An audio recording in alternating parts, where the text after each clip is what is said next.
Hello बच्चों, स्वागत है आप सबका हमारे मैत्री इंस्टीट्यूट के चैनल में, जो आपका अपना सबसे प्यारा, चहेता और सभी तरह की अच्छी से अच्छी सुविधाएं प्रदान करने वाला मैत्री इंस्टीट्यूट आप सबके लिए पुनः एक नई वीडियो के साथ हम सब उपस्थित हुए हैं, जिसमें हम 10th और 12th की जो समावेश की एक व्याकरण होती है, उसमें हमारे जिस चैप्टर को हम पढ़ने वाले हैं उसका नाम है काव्य परिचय।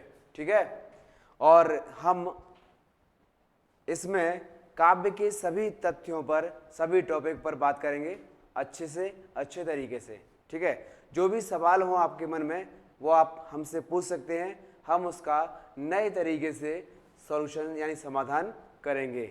आज से हमारी 10वीं और 12वीं की क्लास स्टार्ट होने जा रही है। जो भी छात्र अथवा छात्र हमसे जुड़ना चाहते हैं वो हमारे मैत्री इंस्टीट्यूट के चैनल ऐप को प्ले स्टोर से डाउनलोड कर सकते हैं। साथ ही साथ हमारे मैत्री इंस्टीट्यूट के टेलीग्राम चैनल पर आकर जुड़ सकते हैं, जिससे आपके लिए नवीन से नवीन वीडियो आने वाली आपको वहां उपलब्ध हो जाएगी और आगे आने वाले सभी वीडियोस के बारे में संपूर्ण जानकारी उपलब्ध करा दी जाएगी। ठीक है, तो चलते हैं बिना देर किए अपने पाठ की तरफ। इस पाठ में जो भी आपको बताया जाए इसे ध्यानपूर्वक समझिएगा, पढ़िएगा, क्योंकि जब तक हमें जो चीज़ समझ में नहीं आती उसके बारे में अच्छे से हम जान भी नहीं पाएंगे। ठीक है, तो चलिए आप शुरू करते हैं। ये जो पाठ है काव्य, काव्य मतलब होता है कविता। किसी भी कविता को हम पढ़ते हैं तो वो काव्य कहलाती है, यानी जो पढ़ने का तरीका, नजरिया बदल जाता है इस काव्य को पढ़ने के लिए। अच्छा, काव्य में बहुत अच्छी चीजें ये होती हैं कि काव्य को पढ़ना आसान होता है, लेकिन इसमें एक समस्या भी होती है।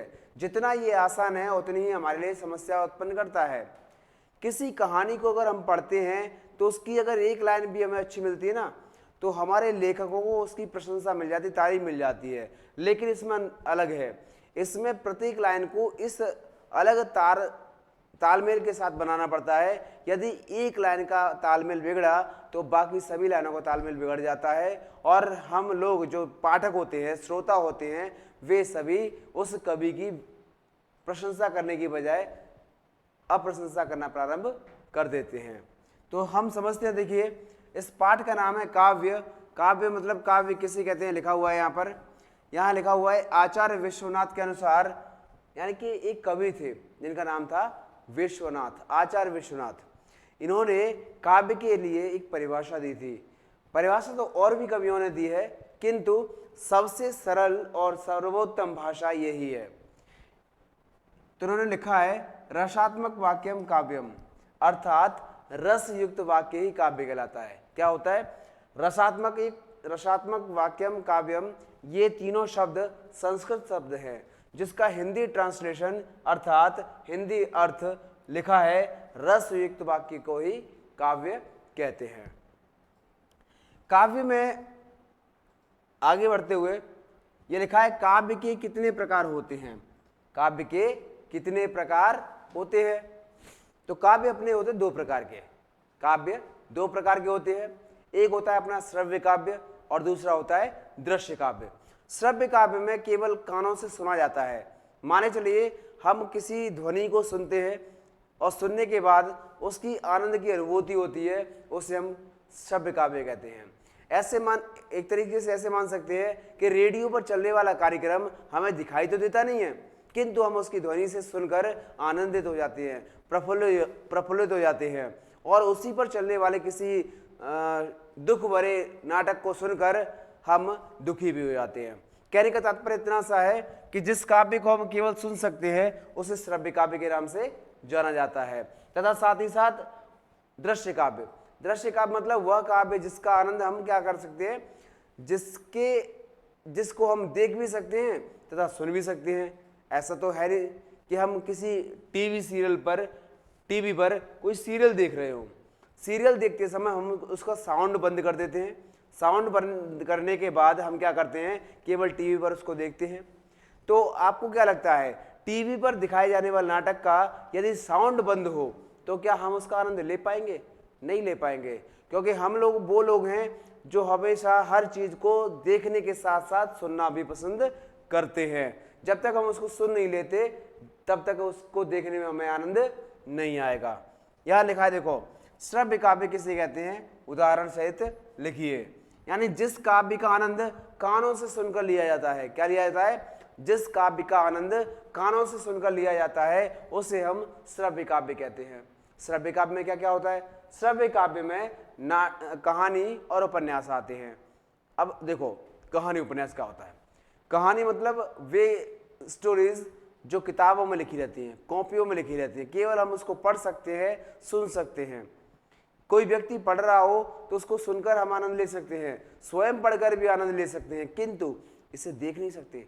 ये मंच पर प्रदर्शित नहीं किया जा सकता, इसको दिखाया नहीं जा सकता, इसमें अभिनय नहीं किया जा सकता। और अगर जैसे ही अपन इसका अभिनय करते हैं तो ये दृश्य काव्य बन जाएगा, श्रव्य काव्य नहीं रहेगा। उस समय श्रव्य काव्य तब तक रहेगा जब तक हम सुनकर पढ़कर उसका आनंद लेंगे तब तक। और जैसे ही हमने इसका अभिनय किया रंगमंच पर यानी स्टेज पर, इसको प्रस्तुत किया, लोगों को दिखाया, एक्टिंग करके दिखाई, तो वैसे ही क्या बन जाएगा, ये दृश्य काव्य में परिवर्तित हो जाएगा। अगले प्रश्न की तरफ बढ़ते हैं। इसमें लिखा है दृश्य काव्य। दृश्य काव्य मतलब मैंने आपको पहले ही बता दिया था, दृश्य काव्य मतलब जिस काव्य को हम सुनकर तथा देखकर उसका आनंद ले सकते हैं उसे हम दृश्य काव्य कहते हैं। दृश्य काव्य में नाटक और एक अंक आते हैं। अब नाटक क्या, जो जैसे टीवी पे जो सीरियल चलते हैं उन्हें ही हम नाटक कहते हैं। उनको देखकर, उनको सुनकर, उनके बारे में फील करके हम उसका आनंद ले पाते हैं। और कभी कभी तो कुछ लोग ऐसे भी होते हैं जो किसी टीवी सीरियल को देखते समय उसी में खो जाते हैं। उनको ऐसा लगता है कि जैसे पहले से ही आभास हो जाता है कि आगे सीरियल में क्या होने वाला है, पीछे क्या निकल गया है। उनकी कुछ लोग तो ऐसे भी होते हैं जो उनकी डायलॉगबाजी के साथ साथ उनके साथ जुड़ जाते हैं।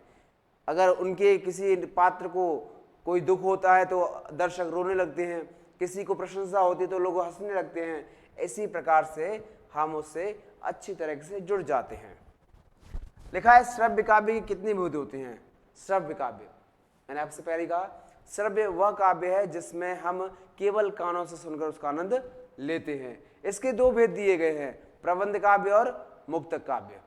क्या है, प्रबंध काव्य और मुक्तक काव्य। प्रबंध काव्य में क्या होता है, प्रबंध मतलब उसका नाम से जैसे नाम है उसी से समझ में आ रहा है कि प्रबंध काव्य क्या होता है। प्रबंध मतलब उसकी होती है व्यवस्था।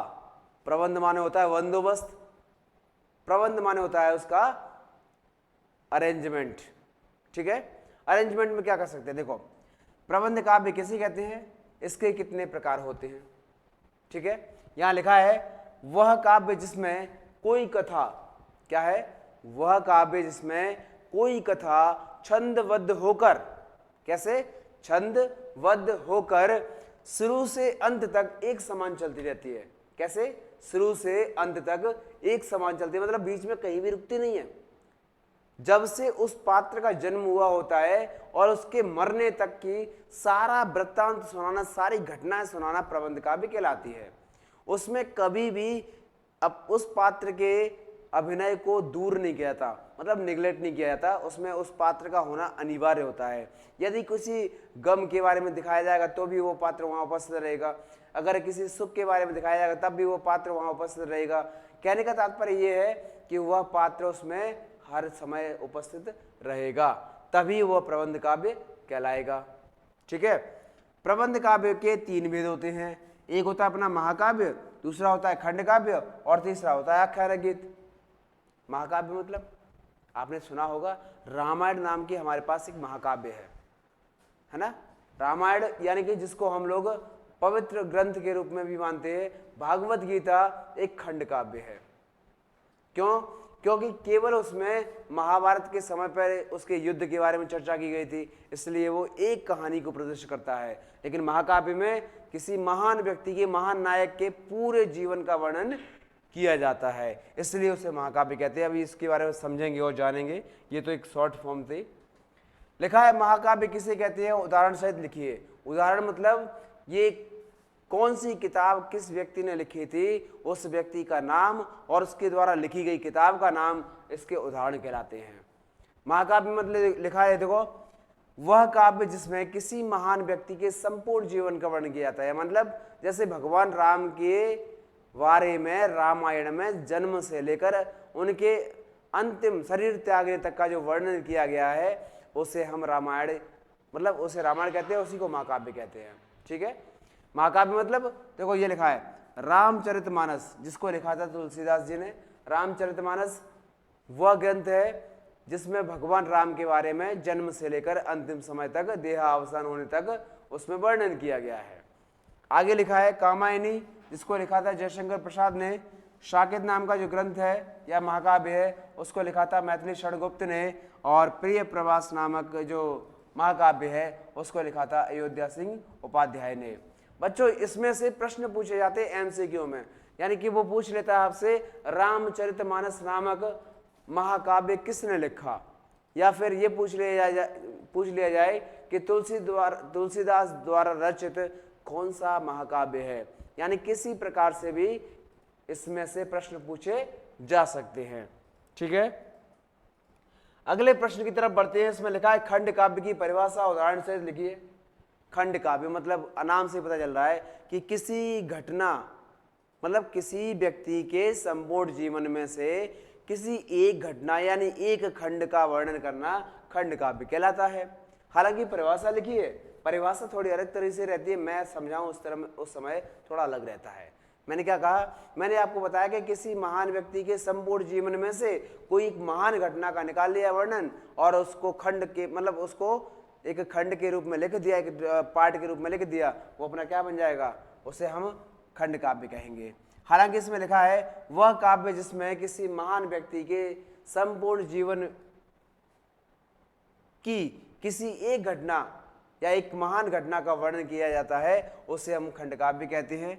खंड काव्य में देखिए जैसे पंचवटी, मेघदूत, कुरुक्षेत्र, ये लिखने वालों का नाम है। पंचवटी को लिखा था मैथिली षडगुप्त ने, मेघदूत को लिखा था महाकवि कालिदास ने, और कुरुक्षेत्र नामक खंड काव्य को लिखा था रामधारी सिंह दिनकर जी ने। इनका नाम, पूरा नाम रामधारी सिंह दिनकर। ठीक है, अगला इसमें लिखा है मुक्त काव्य। अच्छा देखिए, अब तक हम पढ़ रहे थे महाकाव्य। महाकाव्य क्या था, महाकाव्य में पढ़ा था कि जिसमें किसी महान व्यक्ति के संपूर्ण जीवन का वर्णन होता है, उसे हम महाकाव्य कहते हैं। फिर पढ़ा हमने खंड काव्य। खंड काव्य में क्या था, किसी महान व्यक्ति के संपूर्ण जीवन में से किसी एक महान घटना को निकालना क्या कहलाता है, खंड काव्य कहलाता है। हमने ये भी तो पढ़ा कि प्रबंध काव्य क्या होता है। प्रबंध काव्य में क्या था कि वह काव्य जिसमें कोई कथा छंदबद्ध होकर शुरू से अंत तक एक समान चलती रहती है, उसे हम प्रबंध काव्य कहते हैं। प्रबंध काव्य के 3 भेद थे, महाकाव्य था, खंड काव्य था और आख्यानक गीत था। ठीक है, आगे पढ़ते हैं। फिर लिखा है मुक्त काव्य की परिभाषा दीजिए, और साथ ही साथ एक और प्रश्न समझ लेते हैं, क्योंकि ये हमेशा एक ही साथ आता है। ये दोनों प्रश्न एक ही प्रश्न में जुड़कर आते हैं। वो पूछ लेता है कि मुक्त काव्य किसे कहते हैं तथा कितने प्रकार के होते हैं। ठीक है, तो मुक्तक माने नाम से पता चल रहा है कि मुक्तक मतलब मुक्त, अलग, हटके, सबसे भिन्न। अब ये भिन्न कैसे है, देखो इसमें लिखते हैं। लिखा है वह काव्य रचना जिसमें कोई कथा नहीं होती। मतलब जैसे आपके बहुत सारे टीवी सीरियल हैं जिसमें कोई कथा आज शुरू हुई, कल खत्म हो गई, परसों शुरू हुई, अगले दिन खत्म हो गई, फिर शुरू हुई, फिर अगले दिन खत्म हो गई। और जब भी कोई कथा शुरू हुई, कोई कहानी शुरू हुई, तो पहली कहानी से दूसरी कहानी का कोई मतलब नहीं है, कोई जुड़ाव नहीं है। कहने का मतलब है अगर पहली जो कहानी दिखाई गई थी उसको दूसरी कहानी में उसका कोई भी अंश नहीं बचेगा। जैसे बहुत सारे लोगों का फेवरेट टीवी सीरियल है सीआईडी। सीआईडी नामक टीवी सीरियल में जो घटना एक दिन दिखाई जाती है, दूसरे दिन उसका कोई भी अंश जुड़ा नहीं रहता, उसमें उस अंश को उसी समय खत्म कर दिया जाता है। यानी ये क्या कह रहा है, जिसमें कोई कथा नहीं होती तथा प्रत्येक छंद पूर्व पद के प्रसंग से मुक्त होता है। पूर्व पद ना मतलब मैंने आपको बताया पहले पद, पहली बात, पहली घटना, पहला चित्र, पहली विषय, यानी कि इसमें क्या है कि हर चीज को पहले से अलग करके बताया जाता है, उसमें जोड़ा ही नहीं जाता है ना। उसके बाद कह रहा है मुक्त काव्य के कितने प्रकार होते हैं, तो बच्चों मुक्त काव्य के 2 प्रकार होते हैं, पाठ्य मुक्तक और गेय मुक्तक। क्या होता है, पाठ्य मुक्तक और गेय मुक्तक। अब ये क्या होता है, पाठ्य मुक्तक का मतलब कहीं ऐसा तो नहीं है कि उसमें पाठ पढ़ने पड़े, गेय मुक्तक का मतलब ये तो नहीं है कि कहीं उसमें हर चीज को छोड़ना पड़े, ऐसा नहीं है। ऐसा हो सकता था, ऐसा अगर लोग सोच सकते हैं, किंतु ऐसा होता नहीं है। हमें क्या करना है, हमें उसके बारे में पढ़ना है। अब कह रहा है पाठ्य मुक्तक किसे कहते हैं, पाठ्य मुक्तक में देखिए क्या है, पाठ्य मुक्तक यानी वह काव्य रचना जिसमें धर्म ज्ञान भक्ति, क्या है, धर्म ज्ञान भक्ति, यानी वे कवि जिन्होंने कोई ना कोई ग्रंथ, कोई ना कोई किताब, कोई ना कोई दोहे, कोई ना कोई श्लोक, कोई ना कोई सुभाषितानी किसी को ज्ञान देने के लिए, भगवान की भक्ति के लिए और धर्म के लिए, धर्म की स्थापना के लिए रचना की है, उन्हें हम पाठ्य मुक्तक काव्य कहते हैं। ठीक है, पाठ्य मुक्तक काव्य में जैसे मान के चलिए उदाहरण के तौर पर रहीम के दोहे, यानी ऐसे दोहे जिसमें देखो रहीमन पानी राखिए बिन पानी सब सोन, बिन पानी गए न उबरे मोती मानस चून, यानी कि इसमें हमें शिक्षा देने का प्रयास किया गया रहीमदास जी ने, है ना। तो जो व्यक्ति हमें अपने दोहों के माध्यम से, अपनी बातों के माध्यम से, अपनी रचनाओं के माध्यम से ज्ञान देने का प्रयास करते हैं और भक्ति के बारे में सिखाने का प्रयास करते हैं, धर्म की बातें करते हैं, वे सभी पाठ्य मुक्तक काव्य के अंतर्गत आते हैं। इसके बाद देखते हैं गेय मुक्तक काव्य। अच्छा, गेय मुक्तक काव्य मैंने आपको क्या बताया, मैं सोच रहा था हो सकता है ये काव्य वो हो जिसमें सब कुछ छोड़ दिया जाता हो, सबसे अलग हो, सबसे भिन्न हो, सबसे हटके हो, लेकिन ये तो और भी अलग है।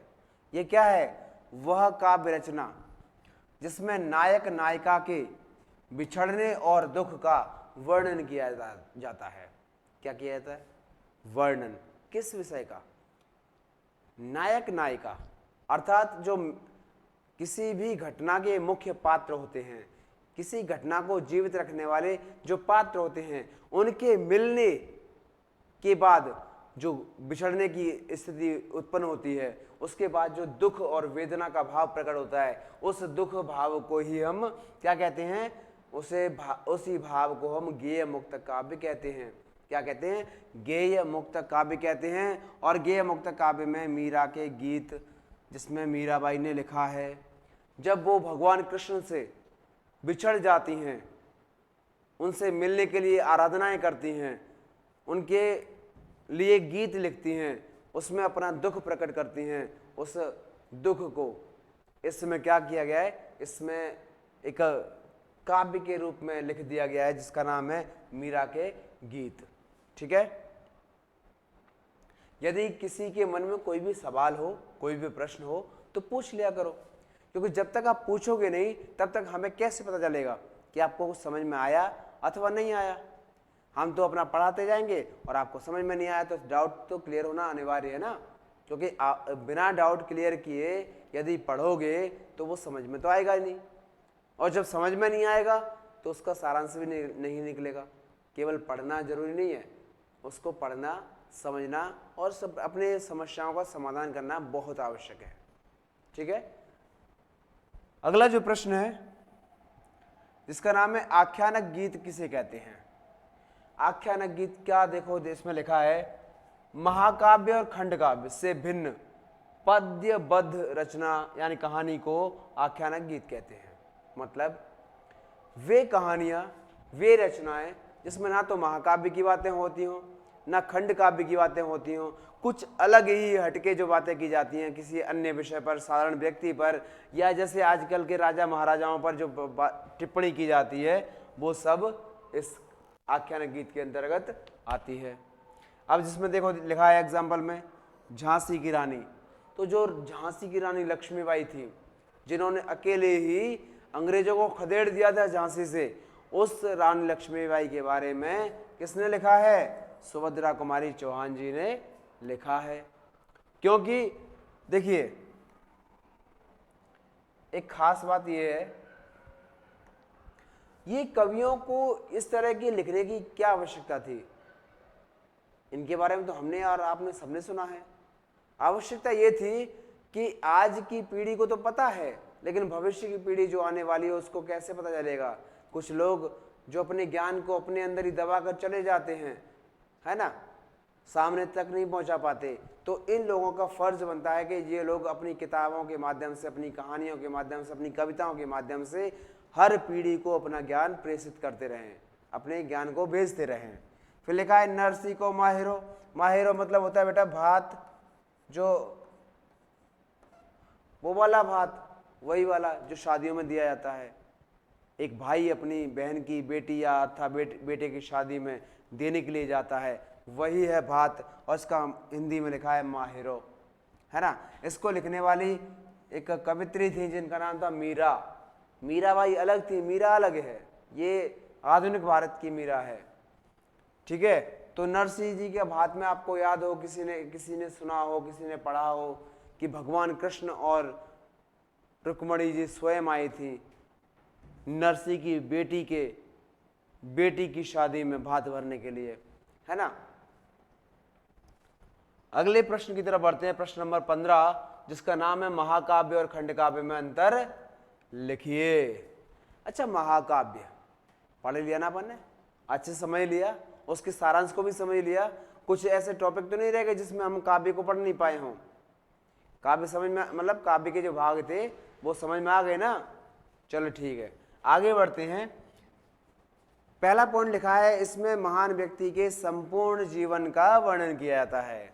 महाकाव्य में क्या होता है? महान कवि, कोई भी ऐसा व्यक्ति जिसने अपने जीवन काल में कुछ अच्छे अच्छे कर्म किए हों, उन्हीं सभी कर्मों को महाकाव्य कहते हैं, है ना।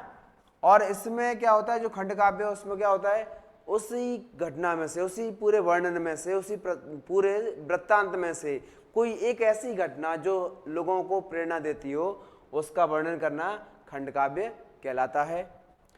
हम देख सकते हैं महाकाव्य में श्रृंगार रस, वीर रस और शांत रस की उपयोगिता होती है। उपयोगिता मतलब प्रधानता, जो प्रधानता लिखा है मैंने उसका हिंदी अर्थ बोल दिया उपयोगिता।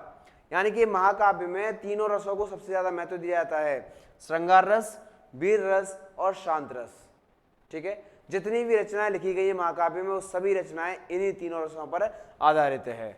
लेकिन इसमें क्या है, देखो खंड काव्य में सबसे ज्यादा रौद्र रस अथवा वीर रस को महत्व दिया गया है, क्योंकि इसमें वो घटनाएं लिखी जाती हैं जिनसे लोगों को प्रेरणा मिल सके, जिनसे लोग सीख सकें, जिनसे लोगों को ऐसा लग सके कि वो अपनी मातृभूमि में, अपनी भारत भूमि में जन्म लेने के बाद अपने आप को दुखी फील ना करें, महसूस ना करें, ठीक है। आगे लिखा है, इसमें अनेक रस होते हैं। महाकाव्य बड़ा है, महाकाव्य का वर्णन बड़ा है, महाकाव्य में हर व्यक्ति को ध्यान में रखकर वर्णन किया जाता है। महाकाव्य में जितने भी पात्र होते हैं उनकी सभी विशेषताएं दिखाई जाती हैं, इसलिए इसमें क्या है, इसमें अनेक रस होते हैं। लेकिन खंड काव्य में केवल एक ही रस होता है। इसमें हालांकि लिखा नहीं है, लेकिन मैं आपको बता देता हूं, एक बहुत महत्वपूर्ण पॉइंट है। वो महत्वपूर्ण पॉइंट ये है कि महाकाव्य में 8 सर्ग होते हैं। सर्ग मतलब खंड होते हैं, जिसको खंड को कांड के नाम से जानते हैं। जैसे आपने किसी रामायण को पढ़ा हो तो उसमें अयोध्या कांड, किष्किंधा कांड, लंका कांड, बाल कांड, मतलब जो पार्ट होते हैं उस विषय के अलग अलग पार्ट में जो डिवाइड किया जाता है उसे सर्ग कहते हैं। तो महाकाव्य में निश्चित रूप से 8 सर्ग होते हैं और खंड काव्य में केवल एक ही सर्ग होता है, मतलब एक ही पार्ट होता है, क्योंकि उसका नाम ही है खंड काव्य, यानी कि एक भाग का वर्णन। समझ में आया? यानी कि महान, इसमें देखो महाकाव्य में महान व्यक्ति के संपूर्ण जीवन का वर्णन होगा, खंड काव्य में किसी एक घटना का वर्णन होगा, महाकाव्य में श्रृंगार रस, वीर रस, शांत रस की प्रधानता होगी, खंड काव्य में केवल वीर या ज्यादातर है रौद्र रस की प्रधानता होगी। महाकाव्य में अनेक रस होते हैं, खंड काव्य में केवल एक ही रस होता है। महाकाव्य में 8 सर्ग होते हैं, खंड काव्य में केवल एक ही सर्ग होता है। सर्ग मतलब भाग, मैंने आपको पहले ही बताया। प्रश्न नंबर 16 देखते हैं, जिसका नाम है दृश्य काव्य और श्रव्य काव्य में अंतर।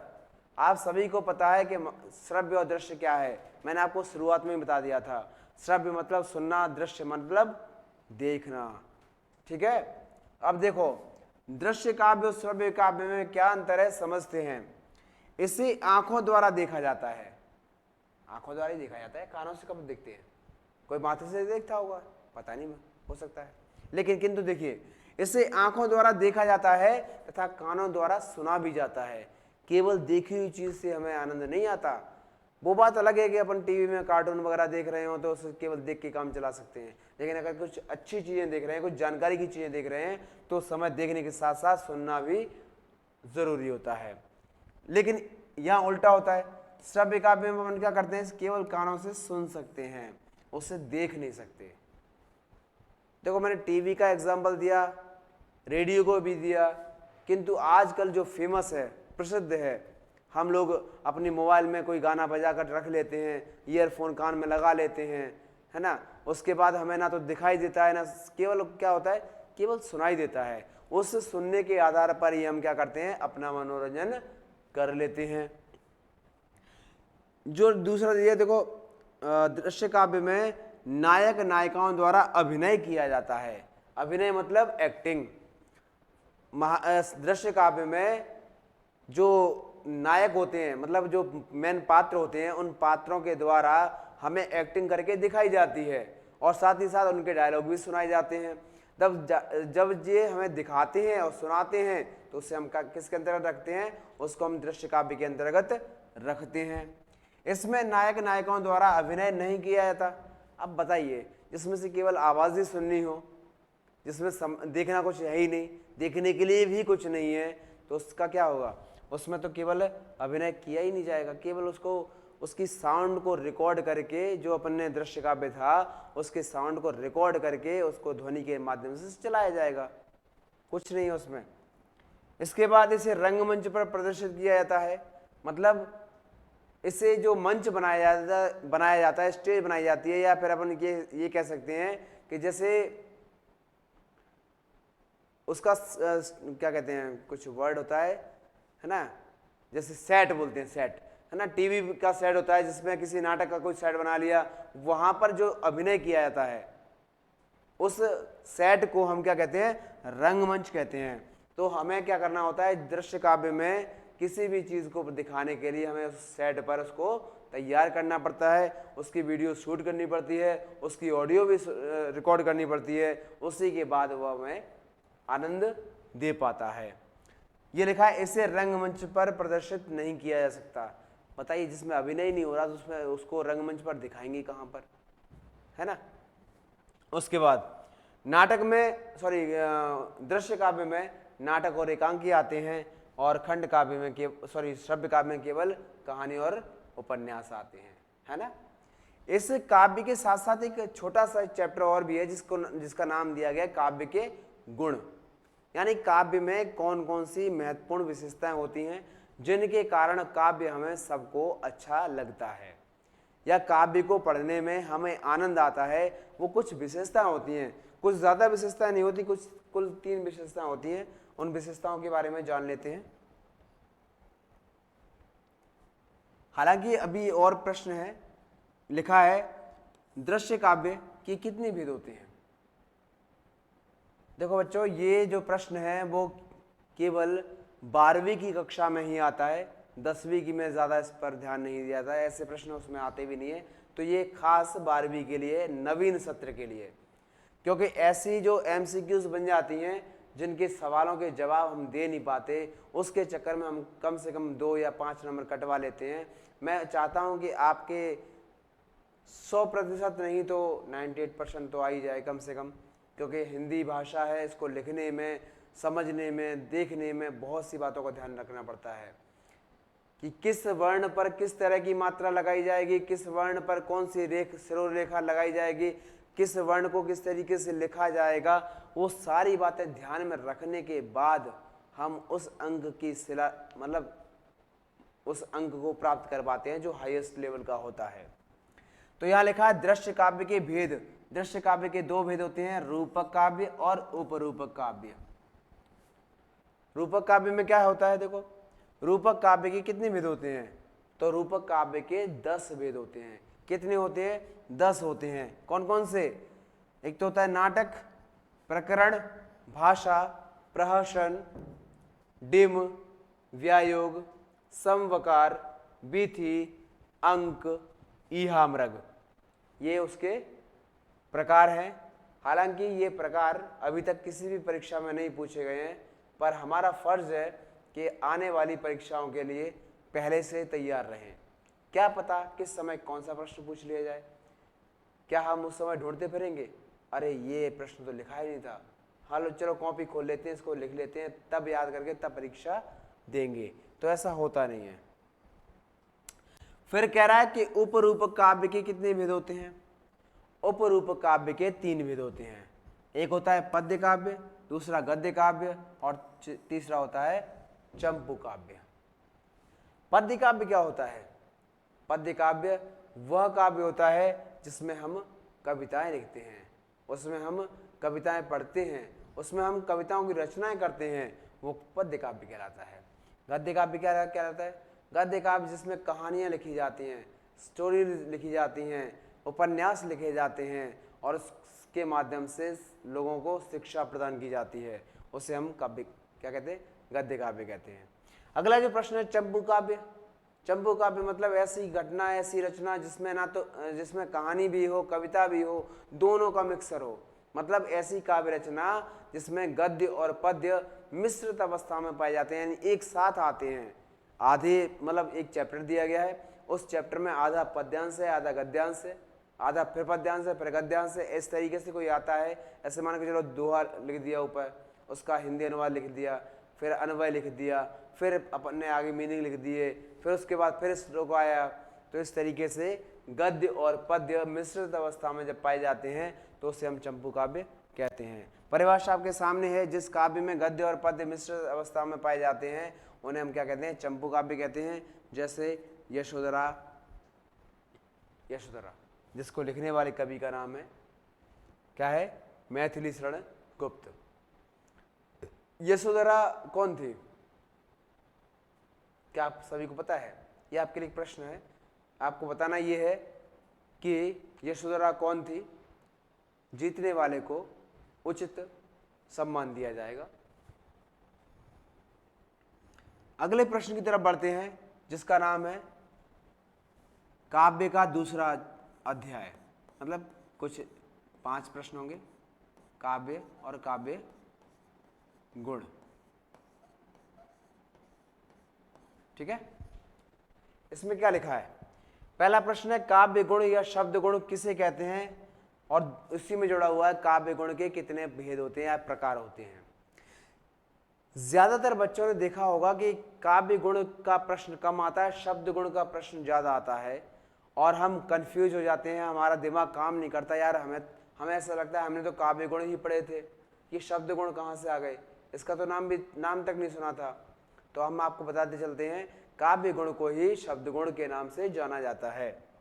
ठीक है, अब देखो इसमें इसका अर्थ क्या होता है, इसका तात्पर्य क्या होता है, इसकी भाषा क्या होती है। इसकी भाषा में हम पढ़ेंगे, काव्य में आंतरिक सौंदर्य तथा रस के प्रभाव के लिए स्थायी रूप से विद्यमान मानवोचित भाव तथा धर्म या तत्व को काव्य गुण या क्या कहते हैं, शब्द गुण कहते हैं।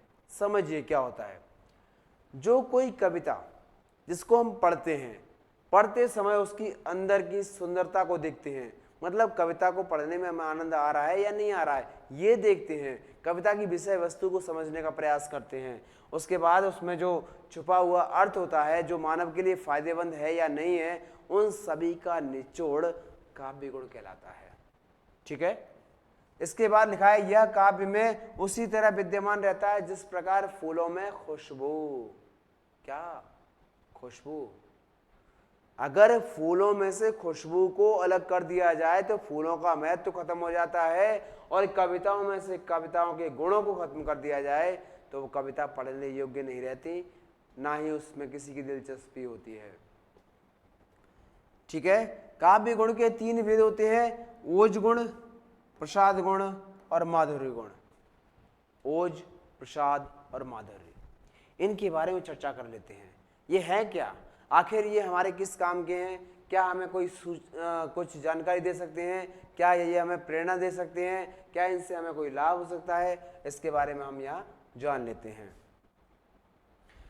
प्रश्न है, ओज गुण की परिभाषा उदाहरण सहित लिखिए। क्या है?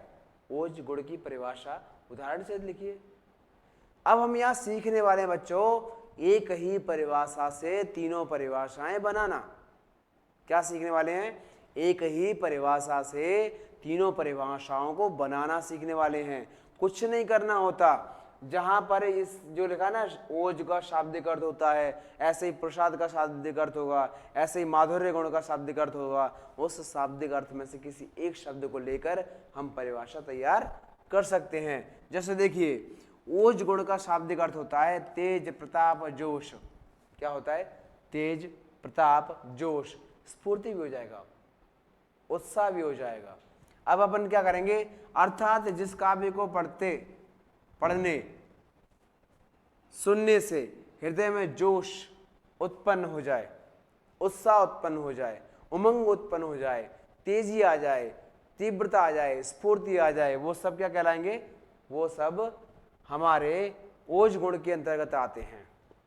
जैसे सुभद्रा कुमारी चौहान जी द्वारा लिखी गई झांसी की रानी नामक कविता से ली गई हैं ये पंक्तियां। इन पंक्तियों में लिखा है, बुंदेले हरबोलों के मुंह हमने सुनी कहानी थी।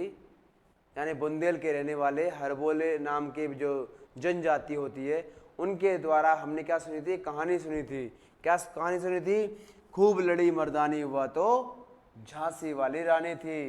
यानी महारानी लक्ष्मीबाई के बारे में लिखा गया है कि बुंदेल के जो हरबोले नाम की जनजाति के लोग हैं, वो कहते हैं कि एक ऐसी मर्दानी आई थी, मतलब जो मर्दों की तरह युद्ध लड़ती थी, और उन्होंने अपने राज्य से अंग्रेजों को खदेड़ दिया था, बाहर निकाल दिया था। वह झांसी की रानी दोबारा इस दुनिया में आए तो उसका सम्मान है। अगला जो है लिखा है, प्रसाद गुण की परिभाषा उदाहरण सहित लिखिए। सबसे पहले ये समझ लेते, प्रसाद गुण होता क्या है। प्रसाद वो तो नहीं कहीं मंदिर का प्रसाद है ना, ऐसा तो नहीं है कि मंदिर का प्रसाद हो, मंदिर पर मिलने वाले प्रसाद को अपन ग्रहण करें, प्रसाद गुण हो गया, ऐसा नहीं है। इसमें क्या है? प्रसाद का शाब्दिक अर्थ है निर्मलता, प्रसन्नता। निर्मलता और प्रसन्नता। निर्मलता मतलब जिसका हृदय निर्मल हो, जिसके हृदय में कोई मैल ना हो, कोई गंदगी ना हो, कोई पाप ना हो, किसी के प्रति कोई हीन भावना ना हो, किसी को धोखा देने की कोई प्रवृत्ति ना हो, उसे कहते हैं निर्मलता। प्रसन्नता, प्रसन्नता मतलब किसी को देखकर किसी का हृदय प्रफुल्लित हो जाए, प्रसन्न हो जाए, और लगे कि इसके आने से उसकी हर इच्छा का समाधान हो गया है, उसे हम कहते हैं प्रसन्नता। अब क्या था, मैंने आपसे कहा था कि एक ही शब्द से हम तीनों परिभाषाओं को बना सकते हैं। तो देखो इसमें क्या लिखा है, जिस काव्य को पढ़ने या सुनने से हृदय खिल जाए, हृदय में शांति का बोध हो। मतलब ये भी कह सकते हैं अपन कि जिस काव्य को पढ़ने या सुनने से हमारे मन में निर्मलता या प्रसन्नता का भाव उत्पन्न होता है, उसे हम प्रसाद गुण कहते हैं। प्रसाद गुण में बच्चों सबसे ज्यादा भगवान की भक्ति पर विशेष ध्यान दिया गया है। इसमें लिखा है, हे प्रभु आनंददाता ज्ञान हमको दीजिए। हम क्या कर रहे हैं? ईश्वर से प्रार्थना कर रहे हैं कि हे प्रभु आनंद देने वाले हमको ज्ञान दीजिए। क्या दिए? ज्ञान दीजिए। शीघ्र सारे दुर्गुणों को दूर हमसे कीजिए। मतलब जितने भी बुराइयां, जितने भी पाप हमारे अंदर हैं, उनको जल्दी से जल्दी नष्ट कीजिए। लीजिए हमको शरण में, हम सदाचारी बने। मतलब वो कह रहे हैं कि हे प्रभु, हे ईश्वर, हमको अपनी शरण में ले लो। हम क्या बनना चाहते हैं? हम सदाचारी बनना चाहते हैं, हम अच्छे लोग बनना चाहते हैं। फिर कहता है क्या है? क्या नाम है? हम सदाचारी बने, ब्रह्मचारी, धर्म रक्षक, वीर व्रतधारी बने। हम क्या करें? वीर बने, व्रत धारण करने वाले बने, संकल्प लेने वाले बने, ब्रह्मचारी रहें। कभी हम किसी जगह, ऐसी जगह अपनी निगाह ना मारें, मतलब निगाह ना रखें जहां से हमें अपमान के अलावा कुछ मिलने वाला ही ना हो। ठीक है, अगला प्रश्न है जिसका नाम है माधुर्य गुण की परिभाषा उदाहरण सहित लिखिए। माधुर्य गुण क्या होता है? मधुरता का गुण होता है। इसमें क्या होता है, हर किसी को किसी के साथ बात करने से हम क्या करते हैं, ऐसा फील करते हैं जैसे अपना कोई मिल गया हो। अपनों के मिलने से जो हमारे मन में भाव उत्पन्न होते हैं वो भी मधुरता के भाव होते हैं। जब हम किसी अपने से मिलते हैं, जब अपने से अपने संपर्क में आते हैं, उसकी बातें सुनते हैं, उसकी बातें सुनने के बाद जो मन खिल उठता है, प्रसन्न हो जाता है, उसे भी हम क्या कहते हैं, माधुर्य गुण कहते हैं। लिखा है किसी काव्य को पढ़ने या सुनने से हृदय में जहां मधुरता का संचार होता है उसे हम माधुर्य गुण कहते हैं। मतलब मैंने क्या कहा, किसी भी कविता को पढ़ने, किसी की बातें सुनने, किसी के भजन कीर्तन में बैठने से हमारे मन में क्या आ जाए, मधुरता का भाव आ जाए। मतलब हमारे मन में कभी किसी के प्रति द्वेष की भावना नहीं हो आए, सदैव उसके प्रति प्रेम की भावना उत्पन्न हो, उसे हम माधुर्य गुण कहते हैं। माधुर्य गुण में देखिए, मैया मोरी मैंने नहीं माखन खायो। इसमें ये जो आपको मैं बता दूं कि जो ओज गुण है, ओज गुण में आप रसों में से वीर रस का उदाहरण लिख सकते हो, या ये कह सकते, यूं कह सकते हैं अपन कि ओज गुण का उदाहरण वीर रस में प्रयोग कर सकते हो। एक ही सेम टू सेम, मतलब एक जैसा ही है। दूसरा अपना है कौन सा, प्रसाद गुण। प्रसाद गुण की जो एक उदाहरण था, उस उदाहरण को हम शांत रस में प्रयोग कर सकते हैं, और शांत रस के उदाहरण को इसमें प्रयोग कर सकते हैं, क्योंकि मैंने दोनों जगह अलग अलग उदाहरण लिखे हैं। यहाँ लिखा है माधुर्य गुण की परिभाषा उदाहरण से लिखिए, यानी कि माधुर्य गुण में जो उदाहरण प्रस्तुत किया गया है उस उदाहरण को हम वात्सल्य रस में लिख सकते हैं, और वात्सल्य रस के उदाहरण को यहाँ लिख सकते हैं, क्योंकि दोनों का मतलब एक ही है। ठीक है, क्या लिखा है, मैया मोरी मैंने नहीं माखन खायो, भोर भये गैयन के पाछे मधुबन मोह पटायो। मतलब वो भगवान कृष्ण अपनी माता को सफाई देते हुए कह रहे हैं कि माता मैंने माखन नहीं खाया है, ये तो मेरे मित्र थे, उन्होंने मेरे चेहरे पे लगा दिया है, वरना आप ही बताइए, आप मुझे सुबह ही सुबह कहाँ भेज देती हो, गैयों के पीछे जंगल में भेज देती हो। जब मैं जंगल में जाता हूं तो मैं माखन कैसे खा सकता हूं, आप स्वयं बताइए। तो इस पाठ में हमने सीखा काव्य के बारे में, काव्य के गुणों के बारे में, काव्य की क्षमताओं के बारे में, काव्य की विशेषताओं के बारे में, क्या क्या काव्य में क्या क्या होता है, वो सारी चीज़ें आपको बताई। आपसे उम्मीद करते हैं कि आपको सब कुछ समझ में आ गया होगा बिल्कुल स्पष्ट तरीके से। यदि आपको हमसे जुड़े रहने के लिए, हमसे जुड़ा रहना है, तो कृपया आप प्ले स्टोर से हमारे मैत्री इंस्टीट्यूट ऐप को इंस्टॉल कीजिए और हमसे जुड़ जाइए। हम आपसे वादा करते हैं, हम आपकी सारी समस्याओं को सॉल्व करने का प्रयास करेंगे, और हो सकता है कि आपको अच्छे से अच्छे तरीके से पढ़ाएं, जिससे आप अपनी परीक्षा को आसानी से क्रैक कर पाएँ। साथ ही साथ यदि आपको हमारी किसी नई PDF या अन्य वीडियोस की जानकारी चाहिए तो आप हमारे टेलीग्राम ग्रुप पर जुड़ सकते हैं, जिसका नाम है मैत्री इंस्टीट्यूट। वहां जुड़कर आप हमसे सभी आने वाली नवीन वीडियोस, नवीन PDF और आने वाली नवीन कक्षाओं की जानकारी ले सकते हैं। धन्यवाद।